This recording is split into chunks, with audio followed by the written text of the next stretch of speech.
KXTC Podcast.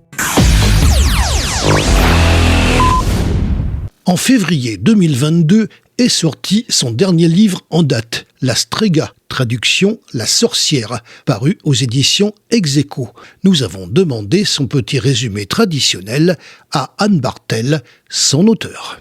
La Strega, il s'agit d'une vieille femme qui a survécu depuis 80 ans à un massacre qui s'est produit à la fin du Moyen-Âge à Bagnols-en-Forêt, un village situé sur une colline au-dessus de Fréjus qui m'a touchée par son aspect moyenâgeux avec ses ruelles étroites. D'emblée, j'ai eu envie, lorsque j'y suis allée pour dédicacer d'autres ouvrages, j'ai été emportée par l'atmosphère de ce village et j'ai fait des recherches sur le plan des événements qui avaient pu se produire à ce moment-là. J'ai donc découvert que ce village, situé maintenant sur la colline, se trouvait 80 ans après son repeuplement dans la plaine. La horde de barbares de Raymond de Turenne a éliminé non seulement les habitants, mais a aussi incendié et rasé tout le village. Tous les habitants de la région, bien entendu, ont été meurtris et bouleversés par cet événement-là et ont déserté cet endroit-là. Le pape Sixte IV, qui régnait à ce moment-là à Saint-Pierre de Rome, a jugé bon de le repeupler, parce que c'était le pape à ce moment-là qui s'occupait de ce comté de Provence, de le repeupler 80 ans après seulement ce massacre.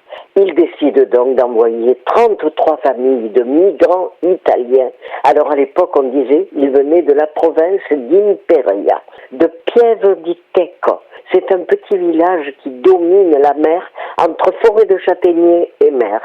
Ces 33 familles sont venues à dos de mule le long de la côte, le site déserté depuis 80 ans. Lorsqu'ils commencent à s'installer sur la montagne, au-dessus de ce nouveau site désigné par le pape, ce que j'ai oublié de dire, c'est qu'il y a un archevêque qui s'appelait Urbano di Fiesque, qui est venu d'Italie aussi pour repérer l'endroit où les nouveaux habitants pourraient s'installer. Il repère la colline au-dessus de la plaine désertée 80 ans auparavant. Au moment où les familles italiennes s'installent, leur voyage est très dangereux. Évidemment, à l'époque, nous sommes au Moyen-Âge. Tout le long du chemin, il y avait des pylônes de justice. On appelait des pylônes et des justices. C'est-à-dire que le moindre voleur était pendu au vu et au su de tout le monde. Ça a effrayé tout le monde, les brigands sur les chemins. Voilà nos familles italiennes qui arrivent avec des enfants. Mais là-haut, dans la montagne, il y a 80 ans, une petite fille a miraculeusement réchappé à l'incendie et au massacre des habitants du village. Et elle a survécu avec ses bêtes, avec ses chèvres et un chien dans la grotte du Blavet, une grotte qui longe cette rivière qui rejoint l'Argence et qui est dans la montagne là. Comment a-t-elle survécu? Maintenant, c'est une très vieille femme, comme une sorcière. Moi, je l'appelle la Strega parce que son aspect, elle n'a plus vu personne depuis 80 ans.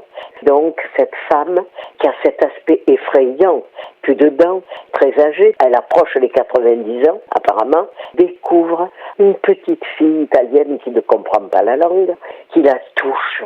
C'est la première fois qu'elle peut enfin voir quelqu'un.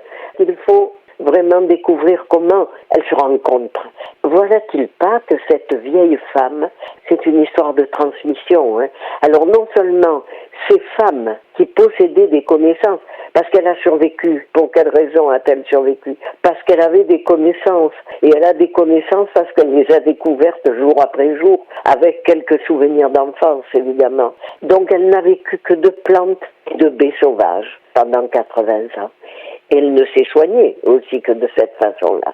Ces connaissances-là, tout d'un coup, elle se dit, il faut qu'avant de partir, je les transmette à cette petite fille.